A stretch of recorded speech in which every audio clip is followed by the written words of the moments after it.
वो आपको स्टिल मिलता है। तो ये हो गया आपके रेगुलर इनकम, जो कि आपको टाइम टू टाइम पीरियोडिकली मिलते रहते हैं, they are the regular income. लेकिन कुछ income principal reward that motivates any invest, sorry I was muted and I was asking Rishabh sir, can I start now? Yes ma'am, yes ma'am. Okay, so good afternoon everyone. Now let's start with the new topics, risk and return. In the last class we have done the introduction about the investment. There I told you that investment is basically the two main features of investment are risk and return. No investment decision can be undertaken without considering the risk and return. People invest in expectation of return. बिना return के कोई भी investment नहीं करेगा। अगर कोई return नहीं मिलेगा तो कोई भी जो है ये इन्वेस्टमेंट नहीं करेगा। लेकिन रिटर्न के साथ साथ रिस्क अटैच्ड होता है। So now this chapter deals with the concept of risk and return. Let's see the concept of return. Return is the principal reward that motivates any investor. Just a second, I'll show the slides. Okay. Return is the principal reward that motivates any investor to sacrifice his present consumption. मतलब जो main reward है किसी भी investment के पीछे वो return है. It is the prime objective behind the investment and the most important factor affecting the investment decision. Return is defined as the income generated as a percentage of investment made. जब हम return calculate करते हैं तो return कैसे calculate किया जाता है? Return हम लोग जो है एक परसेंटेज टर्म्स में मेजर करते हैं। परसेंटेज टर्म्स का मतलब क्या है कि जितना भी हमने रिटर्न जनरेट किया ओवर अवर इनिशियल इन्वेस्टमेंट इनटू 100, हम इस तरीके से परसेंटेज कंप्यूट करते हैं। फॉर एग्जांपल, मैंने एक 100 रुपए का शेयर खरीदा, मुझे उस पर 15 रुपए का डिविडेंड मिला, तो 15/100 इंटू 100 इट विल बी 15%। यही मान लीजिए 200 रुपए का शेयर खरीदा जिसके ऊपर मुझे 20 रुपए का डिविडेंड मिला, तो 20/200 इंटू 100 यानी कि 10%। तो इस तरीके से हम जो भी रिटर्न होता है हमारा, it is just a simple example, return को हम इस तरीके से परसेंटेज में कंप्यूट करते हैं। Now, the return from an investment is the cash inflow in the form of dividend, interest, bonus, capital appreciation, etc. आपका जो रिटर्न होता है, अगर आपकी फिक्स्ड इनकम सिक्योरिटीज है जैसे कि बॉन्ड्स है, डिबेंचर्स है, आपको उस पर रिटर्न किस फॉर्म में मिलता है? इंटरेस्ट के फॉर्म पे।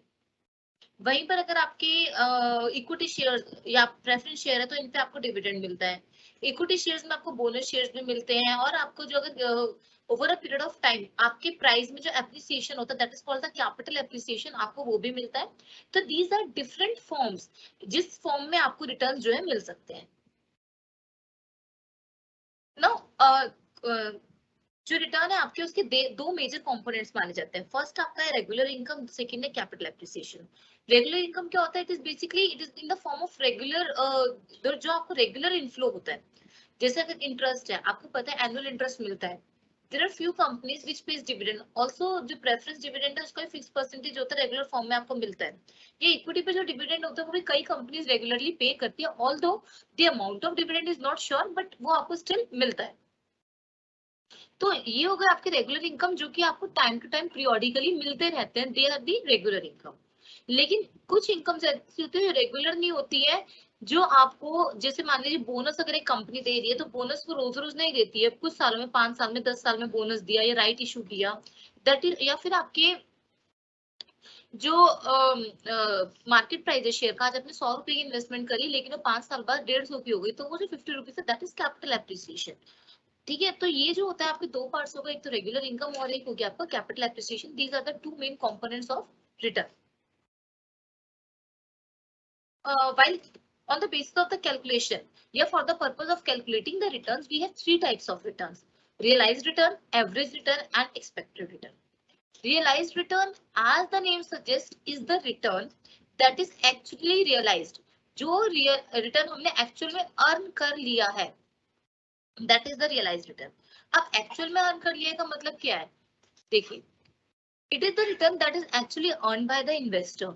रिटर्न जो है आपके पास डिविडेंड, जो कंपनी ने एक्चुअल में 5 डिविडेंड्स पे किए हैं उसके बेसिस पर, प्लस आपने अपने शेयर को जब बेचा, ठीक है, तो उसमें आपका जो कैपिटल एप्रिसिएशन हुआ, वो सब मिलाकर आपका रियलाइज रिटर्न है, जो एक्चुअली आपको गेन हुआ है ओवर द होल्डिंग पीरियड, और इसीलिए हम इसको होल्डिंग पीरियड रिटर्न भी कहते हैं। So this return may be explained as the gain or loss the holder incurs over a period of time as expressed as a percentage of initial investment. Now this is also known as holding period return. As I have told you, holding period return is calculated as follows. इसका formula है ये। इसमें हम क्या करते हैं, actually जो आपका रिटर्न है उसके मैंने भी आपको बताया दो कंपोनेंट्स हैं। एक तो है आपका इंटरेस्ट, जो आपको इंटरेस्ट या डिविडेंड जो भी आपका रेगुलर फॉर्म ऑफ इनकम है। When we are talking about actually में जितनी आपकी कैलकुलेशन है मेजरली वो शेयर्स के पॉइंट ऑफ व्यू से होती है। तो आपका जो शेयर्स पे आपको डिविडेंड मिल रहा है वो, या आपको कोई भी प्राइस में चेंज हो रहा है, या आपको मान लो कोई भी कैपिटल एप्रिसिएशन मिल रहा है, उन सबको हम ऐड करके डिवाइड कर देते हैं उसके इनिशियल प्राइस से। That is called the holding period return. Let's for example देखिए, these are few examples to find the holding period return or realized return. An investor bought a share at rupees 50. Just a second.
Okay.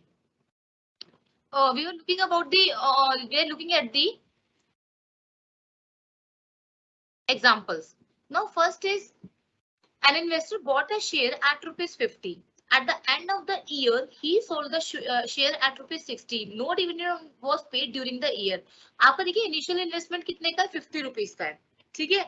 फिर बाद में इस share कितने का हो गया, 60। तो प्राइस चेंज कितना हुआ, 60 माइनस 50। जब भी हम प्राइस चेंज निकालेंगे हम ईयर एंड प्राइस में से बिगिनिंग का प्राइस माइनस करते हैं, ठीक है। तो इट इज 60 माइनस 50। डिविडेंड क्योंकि कोई भी पे नहीं किया तो डिविडेंड इज 0। Therefore, आपका डिविडेंड हो गया 0 एंड प्राइस एप्रिसिएशन आपका हुआ 10 rupees. So it is 0 plus 10 10 divided by 50 50 for the initial investment. That will give you 20%. I hope it is clear to everyone. Second example, an investor bought a share at rupees 100. At the end of the year, he sold the share at rupees 120. The dividend of rupees 5 was also paid during the year. Calculate the holding period return or realized return. अब देखिए आपका dividend है 5 rupees का और price change कितना हुआ, 100 से 120, यानी कि 20 रुपए का प्राइस एप्रिसिएशन हुआ है। टोटल रिटर्न आपको कितना मिला है, 5 रुपीज का रेगुलर रिटर्न मिला है और 20 रुपीज का आपको कैपिटल एप्रिसिएशन मिला है, ठीक है। तो it is 25 and initial price was 100. So it is 5 plus 120 minus 100. That is the total will be 25 divided by 100. It will give you 25%. So holding period return will be 25%. Then the third one, an investor bought a share at rupees 100. At the end of the year, he sold the share at rupees 90. देखिए अब यहाँ पे क्या है, आपका price बढ़ने की जगह कम हो रहा है। आपका इनिशियली प्राइस था 100 रुपए, लेकिन बाद में हो गया 90 रुपए। तो आपका कैपिटल एप्रिसिएशन की जगह कैपिटल डेप्रिसिएशन हुआ। आपका जो कैपिटल जो प्राइस चेंज हुआ that is -10। Instead of 10 it is -10। Dividend में है 5 rupees. So the total will B 5 plus the price change which is 90 minus 100, that will make -10. Okay, and the total return will be 5 minus 10 minus 5. Over 100 it is -5%. यानी कि आपको 5% का loss हो रहा है इस केस में। As I told you कि आपके जो शेयर इन्वेस्टमेंट है उस पर जरूरी नहीं है कि हर बार आपको रिटर्न मिले, आपको लॉस भी हो सकता है। तो this is the main reason behind the risk factor. उसी चीज पर कभी आपका रिटर्न ज्यादा हो सकता है, कभी आपका कम हो सकता है, कभी आप लॉस में भी जा सकते हो। This is the main risk behind any investment. Now this is the fourth example. An investor bought a share at rupees 100. After 2 years। अब देखिए यहाँ पे जो आपको होल्डिंग पीरियड है ना वो 2 सालों का है। Okay, he sold the share at rupees 105। A dividend of rupees 5 and 15 was paid during first and second year respectively। Calculate the holding period return or realized return। देखिए यहाँ आपको डिविडेंड कितने का मिला है, एक डिविडेंड मिला 5 का, एक मिला 15 का, तो टोटल डिविडेंड कितना हो गया 20 रुपीज का। And the price change is 105 minus 100, that is 5 rupees. So total gain is 25 rupees or 25%। Actually this is 25% for 2 years। अगर हम 1 year का देखेंगे it will be 12.5%। I hope it is clear to everyone। If anyone has any doubt, he can write in the chat box or Q&A box। Now, next concept is average return।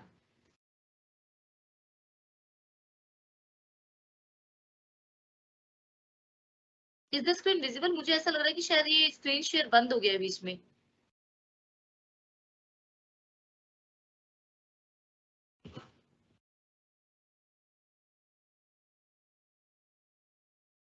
Just a minute।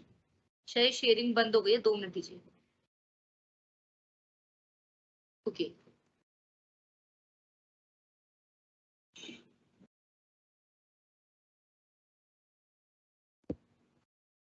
Okay, the next topic is your average return. Average return क्या होता है? It is a representative of the representative number. Average वैसे भी हमारा एक representative number होता है। मतलब अगर आपको बहुत सारे कभी भी फिगर्स दे रखी होती है, मान लो एक सीरीज है, उसका एवरेज क्या होता है? एक रिप्रेजेंटेटिव नंबर होता है जो पूरे सीरीज को रिप्रेजेंट करता है।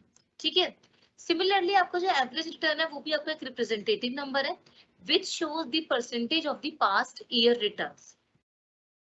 मतलब पास्ट ईयर के जितने भी रिटर्न्स हैं, आप उसका जब एवरेज निकालते हैं उससे आपको एवरेज रिटर्न पता चलता है। अब ये how is it different from realised return? Realised return होता है जो आपको एक्चुअली अर्न हुआ है in the form of your income, regular income as well as your capital appreciation. ठीक है, ये दोनों की दोनों इसमें जो आपके ऐड हो जाते हैं, दोनों कंपोनेंट्स। और एवरेज रिटर्न क्या होता है? हम बेसिकली कंपनी की परफॉर्मेंस को देखते हैं थ्रू एवरेज रिटर्न। हम उसकी पास्ट परफॉर्मेंस को देखते हैं through average return. Now this is calculated by adding up the returns of past years divided by the number of the years. कभी भी एवरेज कैसे निकाली जाती है? हम सीरीज को, सीरीज की जितनी भी ऑब्जर्वेशन है, what is the formula of the average? The formula is average is basically arithmetic mean। Normally average can be calculated through arithmetic mean, harmonic mean, geometric mean, but normally we use here the arithmetic mean। Average का formula क्या होता है? sum of the observations divided by the number of observations।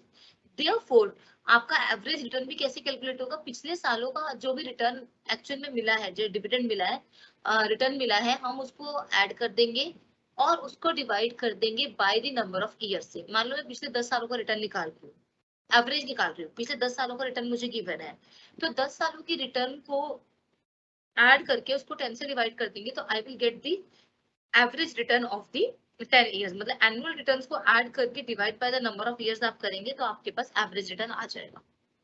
I hope it is clear. Now this is the formula. Average return is equal to R1 plus R2 plus Rn by n। ये R1 R2 Rn क्या है? These are the annual returns for the year 1 2 till n। ठीक है, n number of years अगर हमारे पास है, मान लो 10 साल है तो n इज 10, 15 साल है तो n इज 15, 12 साल है तो n इज 12। ठीक है, तो जितने भी नंबर ऑफ इयर्स है, हर साल की रिटर्न को हम ऐड कर रहे हैं और जितने वो साल है उससे डिवाइड कर रहे हैं। Now this is an example, you can read the example। An investor bought the shares of ABC on 31st December 2016 for ₹50। देखिए आपको जो है 31 दिसंबर 2016 को शेयर खरीदा गया 50 रुपए का। उसके बाद हर साल 31 दिसंबर को जो आपके शेयर के प्राइजेस थे वो ये थे। आपको बताना है एवरेज रिटर्न क्या है। अब एवरेज रिटर्न, यहाँ पे शेयर प्राइसेस दे रखे हैं, आपको रिटर्न्स नहीं दे रखे। अगर रिटर्न डायरेक्टली क्वेश्चन में गिवन होगा तो आप रिटर्न्स को ऐड करके divide by the number of years कर सकते हैं। ओके, लेकिन अब एवरेज रिटर्न है तो आप क्या करेंगे? एवरेज रिटर्न के लिए आपको पहले हर साल का रिटर्न निकालना पड़ेगा। अब देखिए यहाँ पर जो है सिर्फ प्राइस चेंज दे रखा है, आपको जो है प्राइस चेंज दे रखा है, आपको डिविडेंड्स नहीं दे रखे। तो हम क्या करेंगे, हम हर साल का पहले रिटर्न निकालेंगे। हर साल का रिटर्न कैसे होगा, हर साल के एंड के प्राइस उससे पहले साल के एंड के प्राइस उसमें से माइनस करेंगे और divide by the year the beginning price. I will show you. जैसे 2017 का रिटर्न क्या होगा, ये मैंने रिटर्न का पहले एक टेबल बनाया है। 2017 के एंड में 60 रुपए है शेयर प्राइस, और 2016 के एंड में क्या था 50 रुपए। तो 60 माइनस 50 डिवाइड बाय 50 हम कर देंगे। 60 minus 50 divide by the initial price which was 50, क्योंकि 2017 के लिए के एंड में जो प्राइस है उसके लिए बिगिनिंग प्राइस क्या हो गया, 2016 के एंड वाला प्राइस के लिए बिगिनिंग प्राइस हो गया। तो वो मैंने माइनस करके और divide by the initial price किया, तो ये आ गया मेरे पास 20%। 60 minus 50 will give you 10, 10 divided by 50 into 100 will give you 20%। ये जो रिटर्न निकाल रहे हैं ये हमारा परसेंटेज में, अगर आप ऊपर देखिए मैंने लिखा हुआ इन परसेंटेज, तो ये परसेंटेज में यानी कि मैंने इंटू 100 किया हुआ है।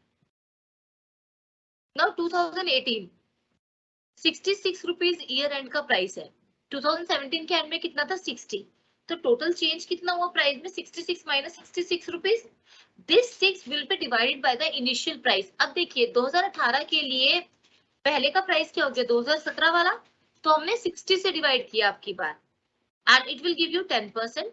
देन 2019 में प्राइस था 75, उससे पहले साल का था 66, तो 75 minus 66 by 66 is equal to 13.64%। Similarly 2020 में आपका प्राइस हो गया है 90, उससे पहले था 75, तो 90 माइनस 75 बाय 75 आप करेंगे तो it will give you 20%। And again 2021 के एंड में आपका प्राइस है 99, तो 21 के एंड में 99 है, तो 21 की बिगिनिंग में और जिसको हम कह सकते हैं 20 के एंड में प्राइस था 90, तो it is 99 by 90 divide by 90 into 100 will give you the 10%। अब मैं इन सब का 5 साल का टोटल करूंगी तो ये आ गया मेरा 73.64%। मेरा फॉर्मूला क्या था, मैंने 5 साल का रिटर्न निकाला, उन रिटर्न्स को टोटल किया, उस टोटल को फिर मैंने डिवाइड करना है किससे, नंबर ऑफ ईयर्स। तो नंबर ऑफ ईयर्स क्या है मेरे 5, मैंने 5 सालों के रिटर्न लगा निकाले। This is the calculation. सबसे पहले हमने एनुअल रिटर्न निकाला है, इस फॉर्मूला से एनुअल रिटर्न आ गया मेरा 5 साल का टोटल 73.64, इसको 5 से डिवाइड करेंगे it will give me 14.73% approximately. So this is the average return. I hope it is clear to everyone.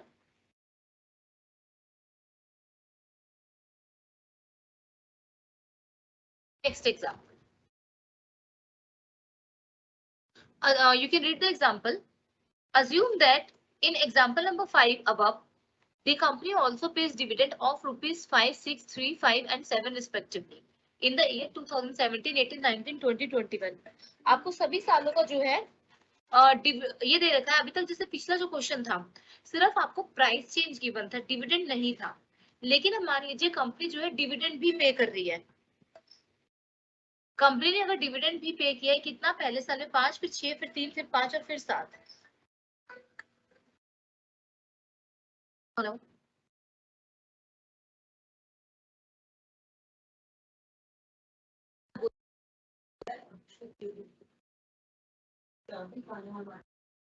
Ji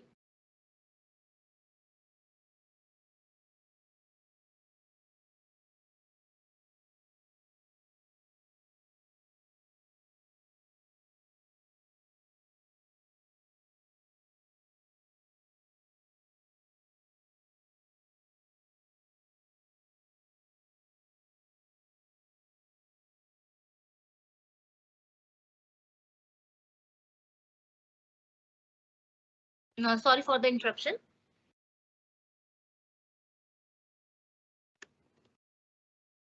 Just a second. Okay, so let's resume the question.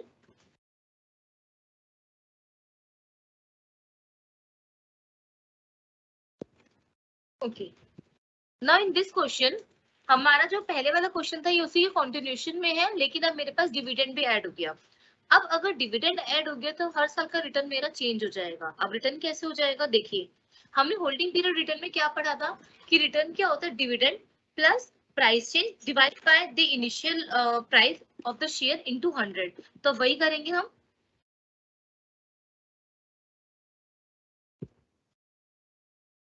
Okay, now same question में देखिए आपको क्या दे रखा है।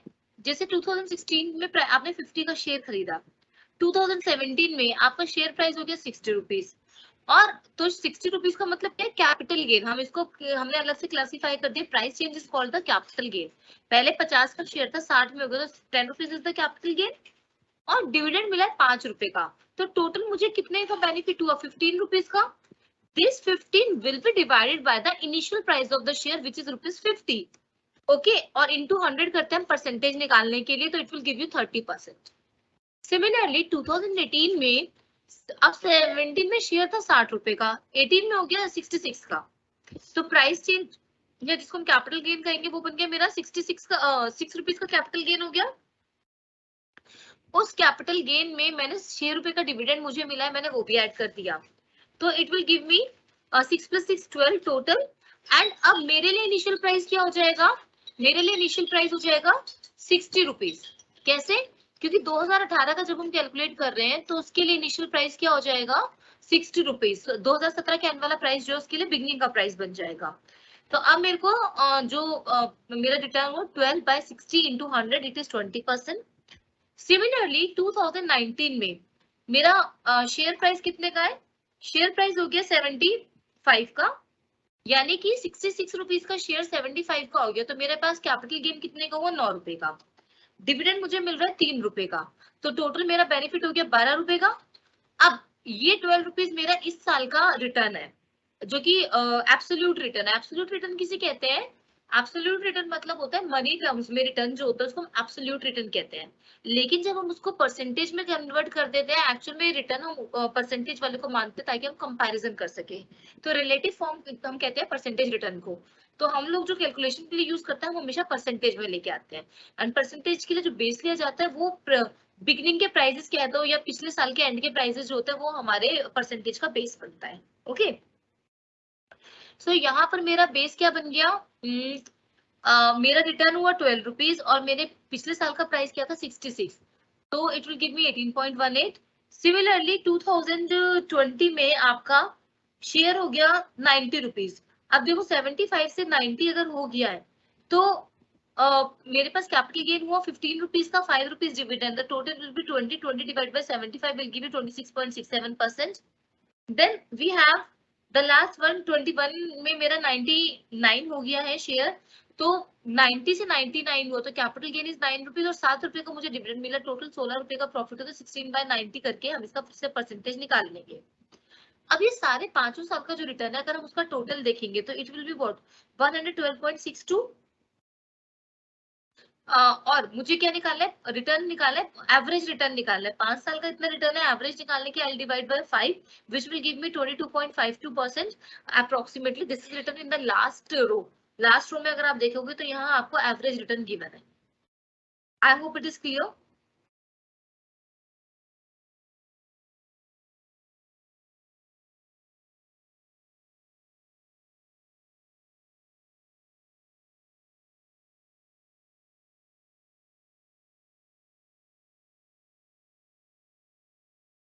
सो I was telling you कि हम लोग calculation point of view से 3 टाइप के रिटर्न्स पढ़ते हैं। हमने अभी देखा रियलाइज्ड रिटर्न कैसे कंप्यूट होता है, हमने देखा एवरेज रिटर्न कैसे कंप्यूट होता है। लेकिन ये जो रिटर्न्स है ये हमारे पास्ट को बताते हैं। हम उसके बेसिस पे फ्यूचर का थोड़ा बहुत आइडिया तो ले सकते हैं, लेकिन फ्यूचर में क्योंकि इकोनॉमिक कंडीशन जो है हमारी वॉलेटाइल होती है, तो जरूरी नहीं है कि हमें जो रिटर्न पहले मिलता आ रहा है आगे भी हमें वही रिटर्न मिले। ठीक है, तो एक्सपेक्टेड रिटर्न का मतलब क्या होता है, एक्सपेक्टेड रिटर्न मतलब होता है बेसिकली वो रिटर्न जो हम फ्यूचर में एक्सपेक्ट कर रहे हैं। It is the return which an investor expects to earn in the future, future में जो अर्न करने की उसको उम्मीद है। ठीक है, तो अब हमारा क्योंकि इकोनॉमिक जो एनवायरनमेंट है वो वॉलेटाइल है, आपके रेगुलर बेसिस पे इकोनॉमिक एनवायरनमेंट पे चेंजेस होते रहते हैं which affect the performance of the company, which affect the performance of the stock market. Okay, therefore the security analyst they generally estimate different returns based on the uncertain future conditions and assign probabilities to each scenario. वो different scenarios के according different returns लेकर चलते हैं। मान लो ऐसे assume किया जाता है कि फ्यूचर में कंडीशन कुड बी न्यूट्रल, जैसे अभी चल रही है वैसे हो सकती है, गुड हो सकती है और बैड हो सकती है। अगर इकोनॉमिक सिनेरियो गुड है तो हमें रिटर्न भी अच्छा मिलेगा क्योंकि हमारी इकोनॉमी जो है वो फ्लरिश करेगी। इकोनॉमिक कंडीशंस खराब हो जाती है, कोई नया वॉर छिड़ जाता है, कोविड की नई वेव आ जाती है, तो जो है स्टॉक मार्केट एकदम से क्रैश करता है और हमारा जो रिटर्न है वो कम हो जाता है। और न्यूट्रल है तो एक एवरेज टाइप का रिटर्न हमें मिल जाता है, ठीक है, मीडियम रिटर्न हमें मिलता है। अब लेकिन ये तो तीन जो सिनेरियोज हैं, इन तीनों सिनेरियोज के होने के जो चांसेस है उसको हम लेते हैं प्रोबेबिलिटी से कि किस सिनेरियो के कितने चांसेस है, क्या प्रोबेबिलिटी है कि हमारी इकोनॉमिक कंडीशन अच्छी होंगी, खराब होंगी या न्यूट्रल रहेंगी, उनकी इकोनॉमिक कंडीशंस हम देखते हैं। तो उसको हम उसके बेसिस पे हम बेसिकली अपने डिफरेंट सिनेरियोज को प्रोबेबिलिटी डिस्ट्रीब्यूशन के थ्रू हम लोग उसको जो है असेस करने की कोशिश करते हैं। And therefore probability distribution is used to compute the expected return. Now expected return का आपका फॉर्मूला है sigma I is equal to 1 to n pi ri. pi ri मतलब pi shows the probability, ri is the ith return, मतलब एक particular return हमारे पास मान लो 4 return है, 5 return है, तो हम उसको R1 R2 R3 R4 R5 कहते हैं। उन सभी के रिटर्न्स की जो पर्टिकुलर प्रोबेबिलिटी है, मान लो गुड कंडीशंस की में जो रिटर्न है उसकी प्रोबेबिलिटी कुछ है, बैड कंडीशन की रिटर्न की कोई प्रोबेबिलिटी है, तो बेसिकली हर रिटर्न के सिनेरियो के साथ हम उसकी प्रोबेबिलिटी को मल्टीप्लाई कर रहे हैं। पीआई आर आई का मतलब है प्रोबेबिलिटी इनटू द रिटर्न, कि जो रिटर्न है उस रिटर्न की जो प्रोबेबिलिटी है उसको मल्टीप्लाई कर रहे हैं और फिर ऐसे मल्टीप्लाई करने के बाद जो टोटल आ जाएगा हम उसको ऐड कर देंगे। This is an example.